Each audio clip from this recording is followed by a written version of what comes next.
Now, we know that Oleksandr Gvozdyk had took a loss to Benavidez in a decision on his June 15th fight on the co-main event of the Tank Davis versus Frank Martin card. A lot of people gave Benavidez a lot of trouble in that fight, saying that he wasn't really doing much. He couldn't let his hands go, couldn't knock the guy out. I mean, he went up to light heavyweight, and we already have guys like Dimitri Bivol who couldn't knock him out, so I wasn't really surprised that he couldn't knock out Gvozdyk.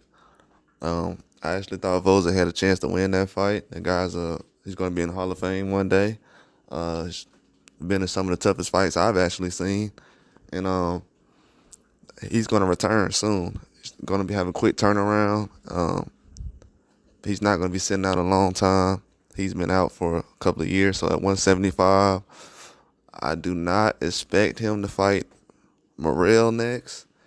If he does fight Morrell next, I wouldn't say it would be a problem for Morrell if he fights Gvozdyk next, to be honest with you. Fights that guy next is going to be a problem. Don't know who will win, but it'll be a problem, though. And but Gvozdyk is going to be fighting again this year, I'm hearing. He's going to be jumping right back in the ring. He's not going to be waiting around.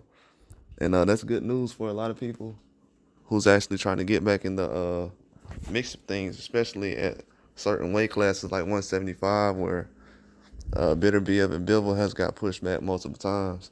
You have a lot of moving pieces going on. You have a lot of guys that's leaving the division, like Joe Smith and Zerto did not too long ago. So it's a different ball game right now. You got new energy at 175, and a lot of these guys got to show up.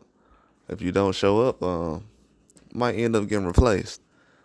And not to say that's going to happen just automatically, but it's a lot of things that's going on in the sport of boxing right now where a lot of guys are still in a good position to actually have some good competition, some good fights, and shake up the division.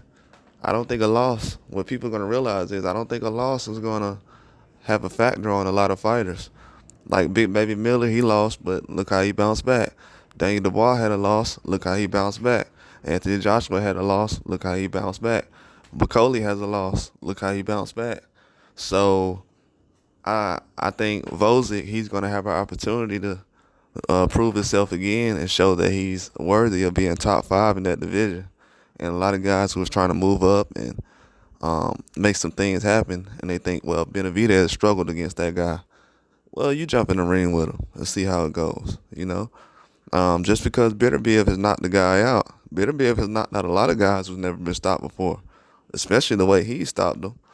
So it all depends. I don't really look at BoxRec knockouts and see if guys get dropped. Like Bullcheck last night, didn't think Ortiz was going to get knocked out. Knock him out in that fight. So knockouts don't really matter. The stats go out the window when you have a fighter who's really going to risk everything in the ring.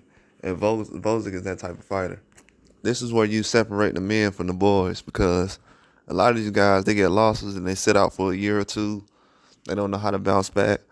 Look at Tim Tszyu. He took a loss. He's jumping right back in the ring. That's admirable.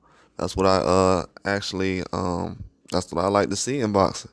I like to see these guys, hey, pick yourself right back up and get right back to it. You take losses in this life, but you got to be able to bounce back. And with Gvozdyk, I think he's going to be able to take advantage of his opportunities. I'm pretty sure he's been waiting on opportunities like this to fight. I don't know if Turkey Al-Sheikh is going to make multiple light heavyweight fights, but I'm seeing that he's itching towards that way. So my advice to a lot of these guys will be, once Turkey Al-Sheikh is done messing with certain divisions like heavyweight, 154, he's going to be moving to other weight classes before he's done doing what he's going to do. So I would say enjoy it, but it's not going to last forever. It's definitely not. This will be coming to an end. But with Gvozdyk, he's going to be around, and he would cause a lot of problems for a guy like Morrell. If Morrell would have been in the ring with Gvozdyk that last fight, I think it would have been a little closer, man. And to be honest with you, not to say that Morrell is not a good fighter, I just was saying his 10 fights And Madramov's 10 fights is a little different. It's a little different. It's a difference between 10 fights with Lomachenko and 10 fights with another guy. It's a little different. They will let you know that, and that's the thing, man. That's the thing right now. When you have certain guys that have a certain amount of fights, it gets difficult after a while.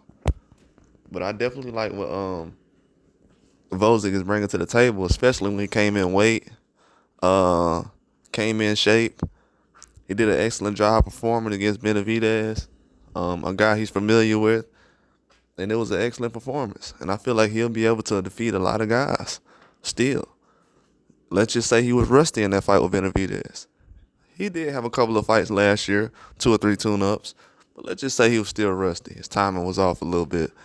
That'll cause a lot of issues for other guys that's coming up. But that's all I got. Like and subscribe.